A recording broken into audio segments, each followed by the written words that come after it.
Buenas tardes. Gracias a todos por asistir a este acto en que tendremos una conversación con Julio Llamazares. Veníamos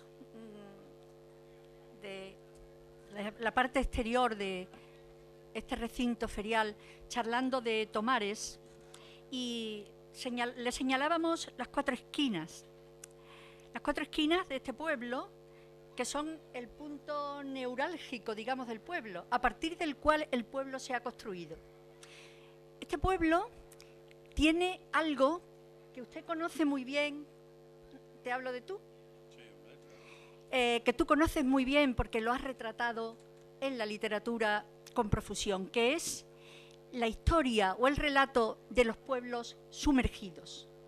Cuando a un pueblo le sobreviene un acontecimiento como es que es elegido para convertirse en aquella zona, convertirse en un pantano, porque es necesario para los planes de vida, ese pueblo cambia, ese pueblo se trastorna, se trastoca y se presenta, se hunde y sus habitantes se van, se quedan sin raíces y muchas veces no enraizan en otras situaciones.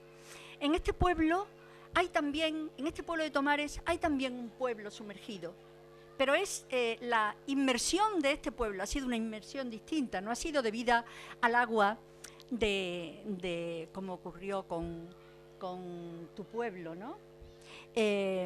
Sino que ha sido debida a al tema urbanístico que nos ha hecho cambiar la vida en los últimos años. En el 1980 había 4 calles que conformaban las 4 esquinas, y a partir de ese año comenzó a venir un aluvión de personas de fuera al pueblo que consiguieron sumergir ese pueblo primitivo y llegar a los 30.000 habitantes que el pueblo tiene en la actualidad unos años después.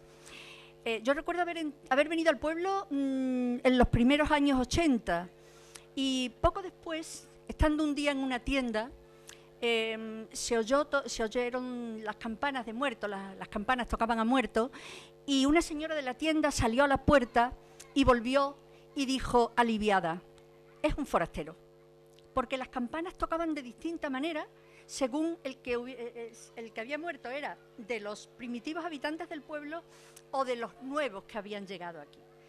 De manera que aquí entendemos, de alguna forma, entendemos esa situación de pueblo sumergido, que es el que conforma un poco o en gran parte tus comienzos poéticos, digamos, tus comienzos literarios, narrativos y poéticos.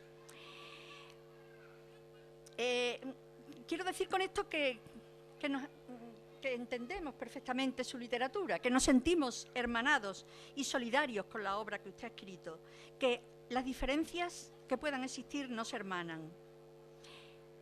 El escritor que presentamos esta tarde, Julio Llamazares, este escritor que manifiesta, que no viene con un libro, sino que viene con toda una obra, y esto es muy importante y es algo a tener muy en cuenta, este escritor que dice tener el escribir por oficio, nació en un pueblecito de León que se llama Vegamián, que quedó sumergido muy pronto por las aguas, y aunque él no vivió conscientemente esa inmersión de las aguas en los años 60, sin embargo, de alguna forma, esa inmersión aparece y reaparece y vuelve a aparecer en su obra con distintas caras en distintas facetas. Podemos decir que de alguna forma invade sus espacios literarios, se esconde y viene en la obra completa de un personaje que es este escritor, que es un verdadero humanista, un humanista renacentista, porque cultiva todos los géneros de la literatura, cultiva la poesía, cultiva la novela, cultiva el guión cinematográfico, el artículo periodístico, artículos de prensa. En ese sentido, su obra es un global, o al menos merecería un análisis global. Como ese análisis global de esa obra global, pues nos llevaría muchísimo tiempo, de manera que nos centraríamos quizá un poco en intentar conocerlo a él, en intentar aproximarnos a esos espacios poéticos y saber cómo ha conseguido algo que es muy difícil de conseguir en la literatura, que es vivir de la literatura. Porque lo difícil, que también lo es, quizá no sea escribir libros, lo difícil quizá sea vivir de ellos, ¿no? Usted ha dicho de su literatura, tú has dicho de tu literatura, de tu forma de escribir.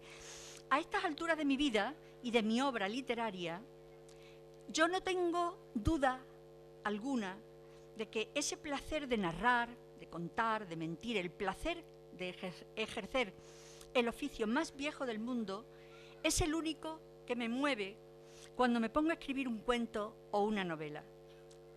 En cualquier caso, confieso que lo hago lo mismo ahora que de niño, aunque entonces, claro está, no lo sabía, lo hago para engañar al tiempo, mi único, invencible y verdadero enemigo. Y en otro momento de una entrevista decía, yo no escribo para entretener a nadie, y completaba, para eso, para entretener, está la televisión. Yo escribo para conmover, para hacer sentir, para hacer pensar. Incluso creo que llegó a decir que pretendía que el libro cogido por un lector produjera en el lector un auténtico calambre, como una descarga eléctrica, como si el lector hubiera metido los dedos en un enchufe. Porque en realidad yo escribo, dice, para remover la conciencia de la gente. Como es tan amplia su obra y toca tantos géneros, quizá lo mejor sería que, bueno, que entabláramos un diálogo, que yo fuera preguntándole sobre aspectos de su producción o sobre libros, sobre los libros quizá más que son hitos en esa producción literaria, y él nos contara pues lo relativo a la gestación de ese libro o no sé, o su actitud personal en este momento hacia ellos, ¿no? Yo sí, quizá podría empezar por la poesía, porque quizá tú también empezaste por la poesía, ¿no? Me parece que los dos primeros libros fueron La lentitud de los bueyes y Memoria de la nieve. Hay un verso, solamente una línea, en La lentitud de los bueyes, que dice: todo es tan lento como el pasar de un buey sobre la nieve. Y a continuación comenta, o en otro momento comenta, todo lo que voy a escribir en mi vida es ese verso. La lentitud de los bueyes es su primera, el resumen o la antología de su primera obra poética. La segunda es Memoria de la nieve, pero creo que ya ha abandonado la poesía. Al menos tú has dicho en alguna ocasión, es la poesía la que me ha abandonado. Dejé de escribir poesía cuando dejé de rezar, porque concibe la poesía como una especie de plegaria laica, ¿no? Pero en realidad, al leer su obra, quizá la poesía le ha abandonado, pero desde luego su obra es muy poética, tiene una carga poética inmensa, y coger cualquier frase incluso de una novela, que ahora veremos a continuación, pues nos remite a la poesía, porque podría ser casi una frase, podría ser un verso homérico, digamos, un verso hecho de pies métricos, ¿no? Con la medida griega. Por tanto, mi pregunta sería, en primer lugar, ¿es cierto que le ha abandonado la poesía? ¿O la poesía informa toda su escritura, aunque no vaya vestida de poesía, como diría Juan Ramón? Bueno, buenas tardes, en primer lugar, y quiero darles las gracias por estar aquí esta tarde para escucharnos. Quiero dar las gracias por supuesto, a la Feria del Libro, al Ayuntamiento de Tomares por la invitación, que es repetida, porque yo estuve hace 7, 6, 8 años, no recuerdo, en la Feria del Libro de Tomares, ya digo, hace unos años, cuando no sabía que era Tomares. Me acuerdo que la primera vez que me llamaron o me escribieron para venir a Tomares, jamás había oído el nombre, ni sabía que existía este pueblo, esta ciudad o este lugar. Sabía que existe Camas, Dos Hermanas, San Juan del Alfarache, Brotomares, ni lo había oído nunca. Y por eso mi agradecimiento doble, porque me invitaron una vez y han reincidido, luego no debí dejar mal recuerdo. Y agradecerte a ti, a Maribel Cintas, el que se haya prestado a hacer de partener en de pareja de baile en esta conversación, y agradecerte tu presentación y tu disposición. Bueno, procuraré ir al grano para no, pues tampoco tenemos mucho tiempo, creo, para no dispersarnos y, bueno, explicar un poco la esencia del oficio, que no creo que sea tal oficio, sino que es una vocación, oficio en el sentido de profesión, ¿no? Creo que no es un oficio porque yo seguiría escribiendo aunque no viviera de ello. Tú decías, ha conseguido algo muy difícil, que es vivir de la literatura. Hay bastantes, por suerte, bastantes escritores en España que podemos vivir de la literatura, porque eso nos permite vivir para la literatura, no como antiguamente, que la gente tenía que llevar una doble vida, una triple vida para poder dedicarse a escribir.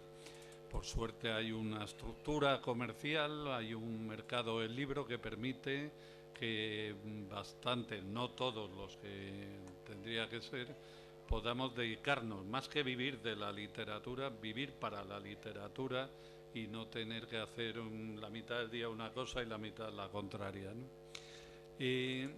Yo divido los escritores en dos tipos.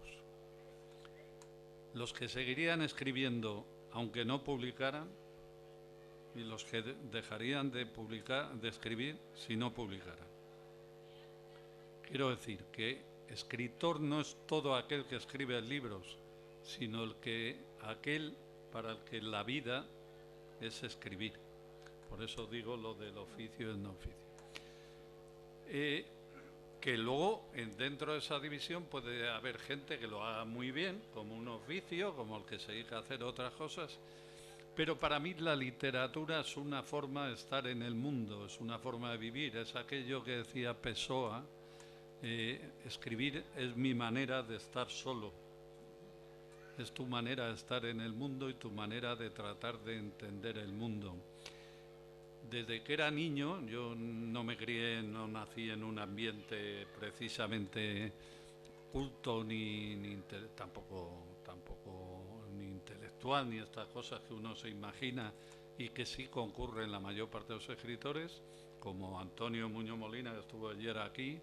Tampoco yo me crié rodeado de libros, es más, me crié en un pueblo donde no había libros, en un pueblo minero de la montaña de León. Los pocos libros que hubiera en la casa de mi padre, que era el maestro de la escuela, que ya sabéis que pasaban hambre y no tenía mucho dinero para libros.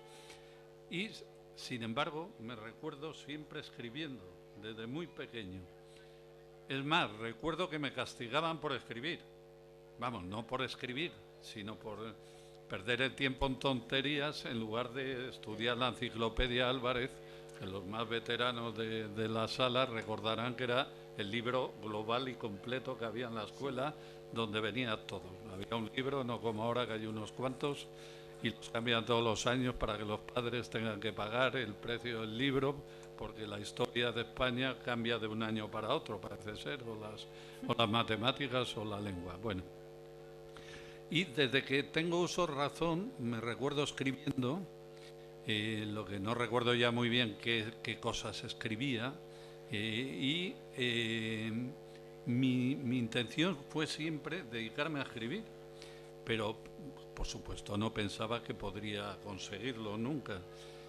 Por suerte he podido dedicar toda mi vida a escribir casi desde hace mucho ya como actividad única, pero para mí, quiero decir también, junto con la división entre escritores, gente que escribe libros y gente que vive para escribir y que concibe la vida o entiende la vida a través de la literatura, como otros la entienden a través de la pintura o a través de de la música o de lo que sea, para mí lo que divide la literatura, distingue la literatura de la escritura, es la existencia o no de un pozo poético.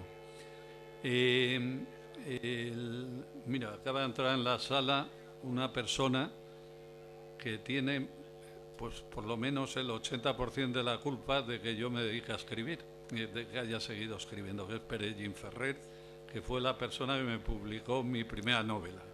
Buenas tardes. Y, ¿qué tal? Entonces, para mí lo que distingue la escritura de la literatura es la existencia de un pozo poético. La poesía no es un género, la poesía es la música, las palabras, es ese halo o ese alma que hace que las palabras digan más de lo que dicen normalmente. Si tú lees un libro, una novela, y cada palabra dice lo que significa o sugiere, lo que significa o sugiere coloquialmente es que no hay un gramo de literatura. La poesía es lo que turba y transforma las palabras de manera que consigan decir algo más. La poesía es ese gesto que tú decías. En la poesía es lo que hace que tenga la sensación de que has metido los dedos en un enchufe. La literatura tiene que dar calambre, si no son historias que contamos para entretener a la gente o con otras motivaciones, pero no tiene nada que ver con la literatura. La literatura es escritura polinizada por la poesía, sea del género que sea. Exacto, por encima de los géneros, los tradicionales géneros literarios. Concretamente, pues quizá la novela que de entre todas las que has escrito, la que mayor recorrido ha tenido, que sería La lluvia amarilla, ¿no? Yo recuerdo haber encontrado una edición de los años 80 quizá, y ya iba por 14 ediciones, a una barbaridad de ediciones para... Bueno, pero eso no te fíes, depende ¿No? del ¿No me número fío de mucho? ejemplares de cada edición. Bueno. Tiene truco, Claro. ¿no? Pues ahí... No, bueno, truco tiene. En ese libro, en La lluvia amarilla, yo he subrayado una frase porque verdaderamente es prosa, pero es una prosa cargada de este elemento poético. Se pueden medir los pies que hay en esa frase, ¿no? El tiempo es una lluvia paciente y amarilla que apaga poco a poco los fuegos más violentos. Podría recitarla un Rasoda.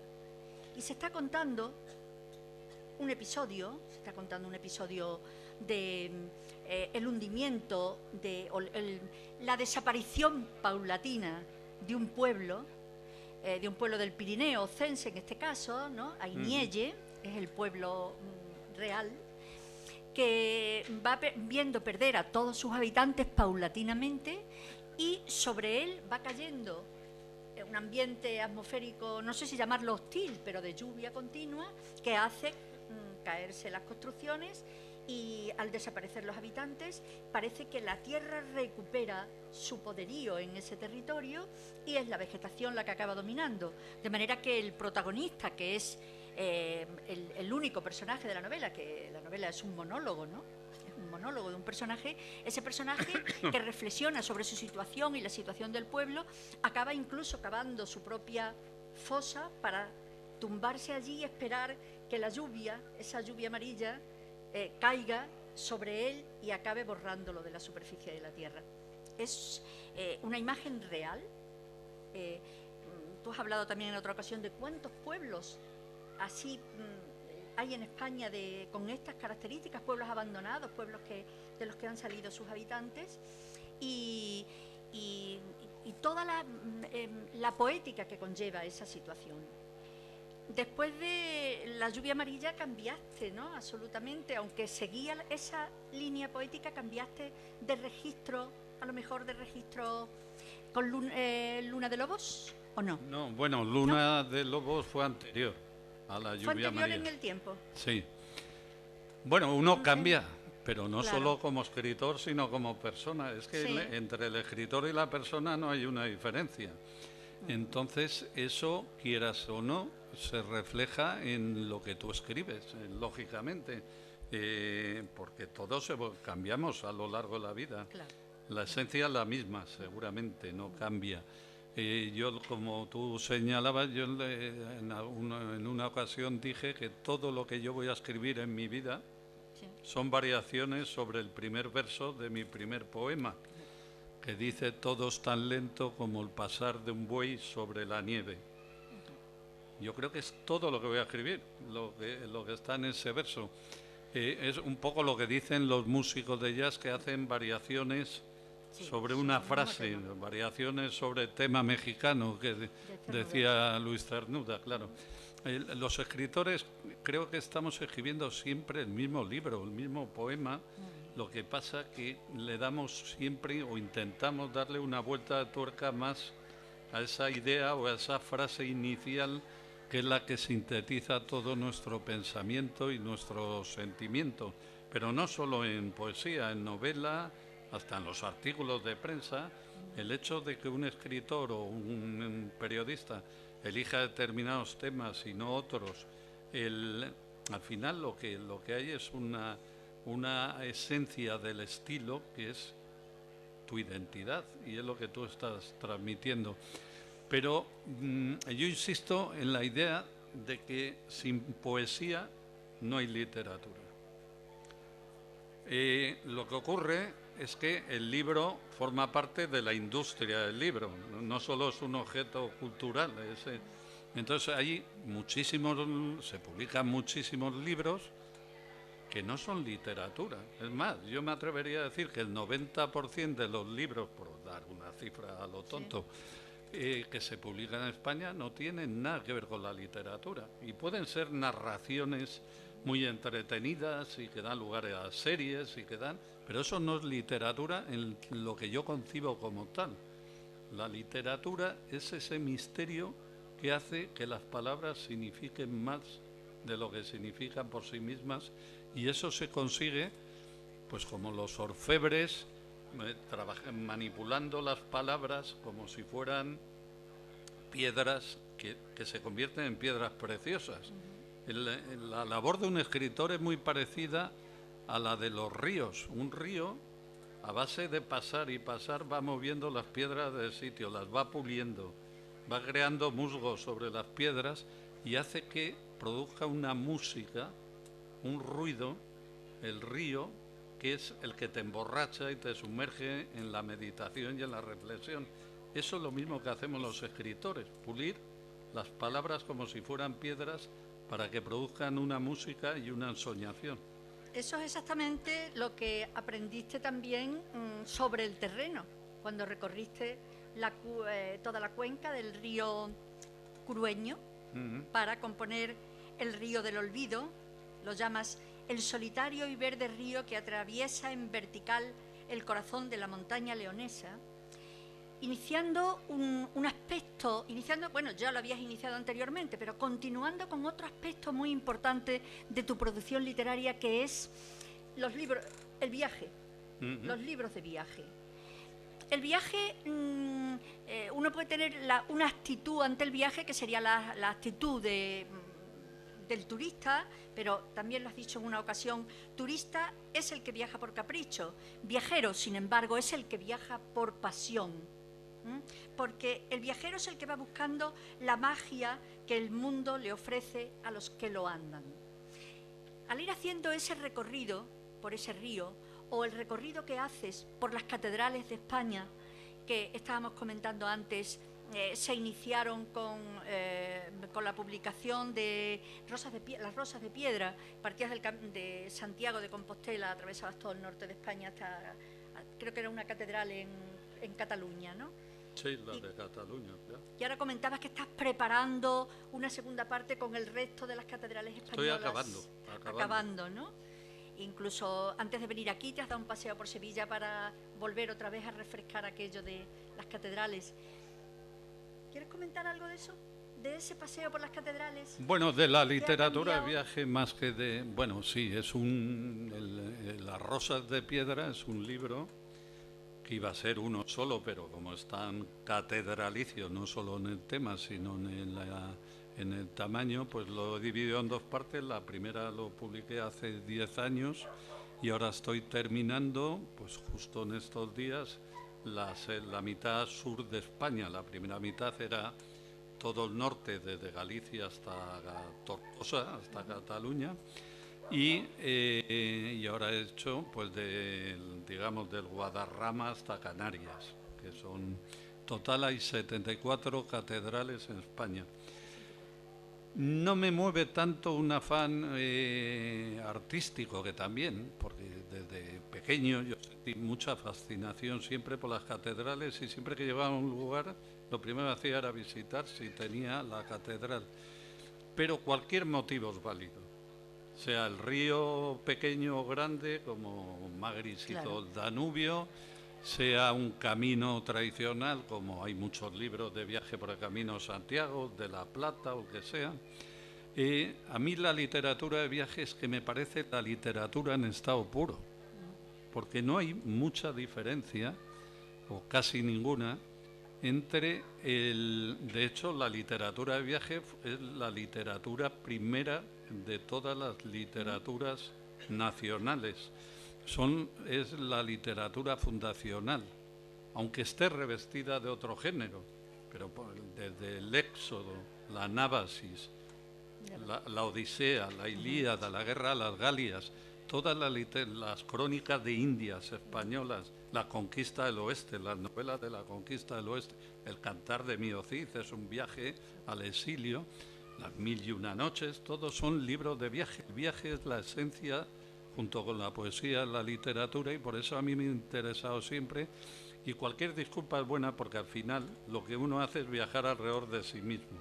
Lo que haces cuando viajas es reflejarte en espejos diferentes al que te refleja habitualmente en tu vida cotidiana. Pero al final no te engañes. En el río del olvido, al final del libro, yo llego a una aldea de donde nace el río, que curiosamente se llama Llamazares. Es una aldea que existe, que son 20 casas, ya en la raya con Asturias, y que deben vivir 4 o 5 personas. Ahora pertenece a ese amplio inventario de pueblos que desaparecen de la faz del país. Cada día desaparece alguno en España, ¿no? Y entonces yo llegué y, bueno, estaba hablando con un vecino, porque cuando viajas hablas, sales de ti mismo y vuelves a entrar. Y había justo en un escalón más bajo, porque está en una ladera de una montaña, yo veía a un señor que en el huerto de la casa de abajo no hacía más que ir de un lado a otro, iba con una mano resbalándola por una cuerda, como la de tender la ropa, pero muy baja, iba caminando de un lado a otro, y había hecho un senderito en la hierba de ir y volver. Y entonces yo le dije al vecino, ¿ese hombre qué hace? Porque yo le veía ir y venir. Dice, es que es ciego. Entonces el médico la ha mandado a andar, y claro, como no se puede alejar, pues va con la cuerda y vuelve, se sacudía los zapatos y volvía. Y entonces yo digo, ya en literatura, claro, cuando me alejo de la aldea, salgo y digo, el viajero piensa, si no será como el ciego de Llamazares, que nunca deja de andar y nunca llega a ninguna parte. Eso es un viajero, y eso es el hombre al final, la persona. Somos todos viajeros que no paramos de andar de un lado para otro y nunca llegamos a ningún sitio. Y además, cuando vas viajando, incluso por lugares, como puede ser este mismo que estás contando, ¿no? Lugares en ocasiones inhóspitos o al menos desprovistos del confort, de la vida que llevamos, ¿no? Pues la gente se extraña de verte por allí, de verte por esas zonas tan alejadas a lo mejor de la civilización. Y he recogido una frase que me ha gustado mucho de uno de estos libros, creo que es de Trasmontes, el libro de la frontera portuguesa, de la raya portuguesa, o quizás sea del Río del Olvido, donde alguien te encuentra y te pregunta, un poco extrañado, ¿viene usted aquí a inspirarse? Y entonces le contestas, no, vengo a recibir órdenes. No es a mí. ¿A Ya quién es? quisiera yo haber dicho eso. Ah, pues es precioso, déjame que lo termine. porque... No, pero bueno, si quieres te lo cuento yo, Venga, porque venga, precioso. es la cita inicial de Trasosmontes, yo la pongo por eso. Exacto, sí. El que yo eligiera hacer un libro de viaje por Trasosmontes se debe a dos cosas. Una, mi fascinación por Portugal y por la literatura de viaje. Yo quería hacer un viaje por Portugal.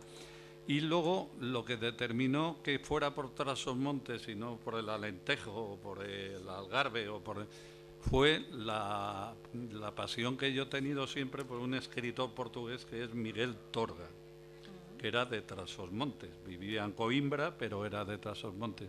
Entonces Miguel Torga, que era para mí lo que es la imagen de un escritor. Era un hombre que apenas concedía entrevistas, con fama de huraño, pero no era huraño en absoluto, y que para que te hagas una idea de su calidad, fue candidato al Nobel, era el escritor más importante, o uno de los más importantes, estaba Saramago también, pero Miguel Torga era como otro modelo de escritor.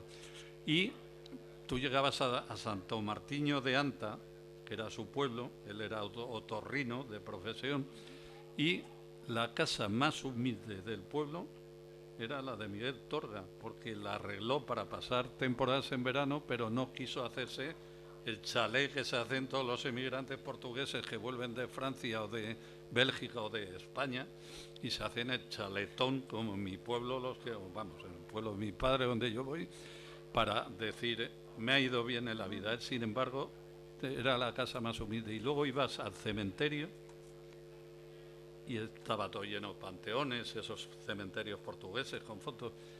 La tumba más humilde era la de Torga. Es una tumba en la tierra con una piedra de río, un canto, que pone Miguel Torga, año tal, año cual. La más humilde era la del más universal de los habitantes del pueblo. Bueno, Miguel Torga, llega una vez un periodista a entrevistarlo, un periodista francés a entrevistarlo en su pueblo, una aldea de Trasosmontes, y le dice, ¿viene usted aquí a inspirarse? Y dice Torga, no, vengo a recibir órdenes. Dice, ¿de quién? Dice, de mis antepasados. Pues eso es la literatura. Esa era la frase. Esa era la frase. Ya me hubiera gustado a mí decir eso yo. Bueno, la hiciste tuya, ¿no? No, bueno, sí, lo puse como frontispicio en el libro. Exacto. Eres un hombre muy polifacético, un hombre además muy comprometido con la realidad, con lo que te rodea. Cuando hablas de estos pueblos sumergidos, como el caso de tu pueblo, ¿no? Sumergidos bajo el agua, comentas, en alguna entrevista has comentado, que esa inmersión de los pueblos se hizo considerando que era necesario hacerlo en el tiempo de Franco, en que se sumergieron no sé cuántos, un montón, ¿no?, de pantanos que se hicieron. Tu pueblo ocupó el pantano está bajo las aguas del pantano del Porma. Entonces, que hizo otro escritor, Juan Benet. Ah, eso sí, lo hizo Juan Benet, es verdad. Que lo has contado también en algunas entrevistas, el ingeniero. Claro. Y además la polémica que habéis mantenido, la diferencia de criterios. Claro, humanos. Él era ingeniero y yo era sumergido. Exacto. Normal. Entonces, lo que comprendías que fueran necesarias esas inmersiones de estos territorios, pero quizá el trato a las personas no fue el adecuado, pero no solo no fue el adecuado, comentas en una entrevista, en el tiempo de Franco, sino también en el tiempo de Felipe González, en que se sumergió el territorio de Riaño. Entonces, en los libros aparece esa preocupación, por ejemplo, distintas formas de mirar el agua, cuando unas personas van a tirar al agua del pantano las cenizas de un padre que ha vivido allí cuando existía todavía el pueblo. Esa recurrencia en las imágenes literarias, que siempre son símbolos, porque todo ello es un símbolo, si no, no sería literatura, como tú has explicado antes, ¿no? Esa recurrencia que te lleva además, y esa multitud de caras que te lleva también a mirar, pues por ejemplo, a un personaje marginal como es Genarín, este borrachín de León, que que andaba siempre metido en trifulcas cuando vivió y que todavía hoy, creo que todavía hoy se sigue celebrando Sí, cada vez más. en León una Semana Santa paralela de borrachines, el día del, creo que es de la noche que va del jueves al Viernes Santo, sale Genarín con toda su corte y atraviesan todo el barrio húmedo de León. En este personaje de, bueno, un poco, lo has calificado de anarquista existencial, creo que has dicho en algún momento. Es también una faceta muy interesante de tu producción. Habría que hablar de muchas cosas, pero claro, el tiempo ya nos surge y yo no quisiera terminar sin hacerte alguna alusión, y para que tú lo comentes, a tu labor periodística, porque esto también ha informado toda tu trayectoria literaria. Has escrito en periódicos artículos y reportajes de viajes muy desde el principio. Primero estuvieron reunidos en un libro que se llamaba En Bavia, creo que fue el primero, el segundo quizás fue Nadie escucha. En Bavia planteaste la diferencia entre periodismo y literatura, y en Nadie escucha hiciste un planteamiento que, a pesar de ser del año 95, es de una tremenda actualidad y aplicable a cualquier situación ahora mismo en España. No me resisto a leerlo, a leer una frasecita.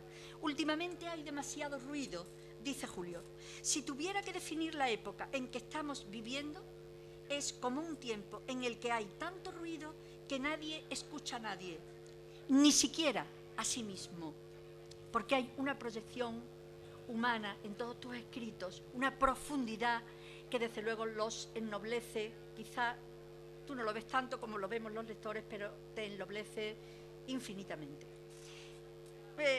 Tenemos que pasar por encima de Los viajeros de Madrid, por tantos libros que has publicado que nos entretendrían una tarde entera, pero yo quería quedarme con tu columna. Julio escribe una columna, como ustedes saben, en El País, todos los sábados, en la segunda del País, la última, la de esta semana, la del último sábado, se llamaba Árboles, y ahí vienen, es para subrayarla entera, pero yo he subrayado solo 3 frases que nos da un poco un perfil humano del personaje. Discuto poco y solo con los que estoy de acuerdo. O bien esta otra frase, que desde luego debía estar escrita con letras de oro en el frontispicio del Parlamento español. Entre la razón y la paz, prefiero la paz. Y la última, que me ha gustado también mucho, esta no es tuya, esta es de Clobovin, pero la has hecho tuya. Y también da un poco ese perfil humano que yo quería destacar. Me gusta apoyar las manos en el tronco de un árbol, no para asegurarme de su existencia, sino de la mía. Bueno, está fuera de los circuitos de las redes sociales, de los circuitos de la farfolla literaria, de los canapés y de todo esto. Bueno, depende. Bueno, si quieres nos lo explicas y concretas. Si hay canapés yo los tomo, pero no. Pero alguien te preguntó en una ocasión, ¿se escribe lejos de capillas y de modas impunemente? Y contestaste, impunemente o no, lo que sí sé es que se escribe muy a gusto, y yo escribo para ser feliz. Complétanoslo. Bueno, voy a tratar de sintetizar y, por supuesto, como ya es el final, te quiero agradecer otra vez tu intervención. No hemos tenido mucho tiempo para hablar, pero bueno, al final la idea final, que es me gusta que hayas citado la frase esa de Christian Bobin, que yo incluía como en la última columna del País, que hablaba de un árbol, que es el árbol que se me ocurrió viendo la exposición que hay, una exposición que hay en Madrid, en la Fundación Mafre, de Balthus y Giacometti de Ghent. Hay una foto en la que están Samuel Beckett y Giacometti, que Giacometti está haciendo el árbol, que es el único elemento que aparece en el escenario de Esperando a Godot, porque la única acotación lacónica que hace Beckett para la representación de Esperando a Godot pone al comienzo, cuando explican, a la derecha hay un no sé qué, a la izquierda tal, no, él pone camino, no, carretera de campo con árbol, noche. Eso es toda la explicación. Entonces lo único que hay en el escenario normalmente es un árbol que Giacometti además lo hizo Escayola. Estuvieron toda la noche dando vueltas a un árbol que es un palo con 3 palos de Escayola. Pues eso es lo que hacemos los escritores y lo que hace la gente que se toma en serio, no hablo de que luego sean mejores o peores, de la gente que se toma en serio su trabajo, sea creativo o no sea creativo, dar formas al pensamiento y al sentimiento que tú tienes dentro. Al final lo único que tratamos es de que haya la menor distancia posible entre tus sentimientos y tus palabras. Y eso requiere mucho trabajo, porque lo primero que se te ocurre decir no es lo que... Pero al final esa frase de Christian Bobin que dice: apoyo mi mano en el tronco de una... Me gusta apoyar la mano en el tronco de un árbol, no para asegurarme de su existencia, sino de la mía. Cuando escribimos o cuando leemos, lo que hacemos es apoyarnos en un tronco de un árbol de palabras para asegurarnos de nuestra existencia y para reflexionar sobre ella, ¿no? Eso es lo que hacemos los escritores y lo que hace la gente cuando lee, apoyarse en las palabras para entender un poco más de su propia existencia. Y al final el destinatario, lógicamente, es el hombre. Cuando tú hablas de que hay un interés también por lo real, yo siempre he escrito en prensa, siempre que he podido, y digamos que ningún tema humano me es ajeno, porque al final tú vives en el mundo y tú no estás en una nube como esta nube de internet donde se cuelga no sé qué, yo no entiendo mucho eso.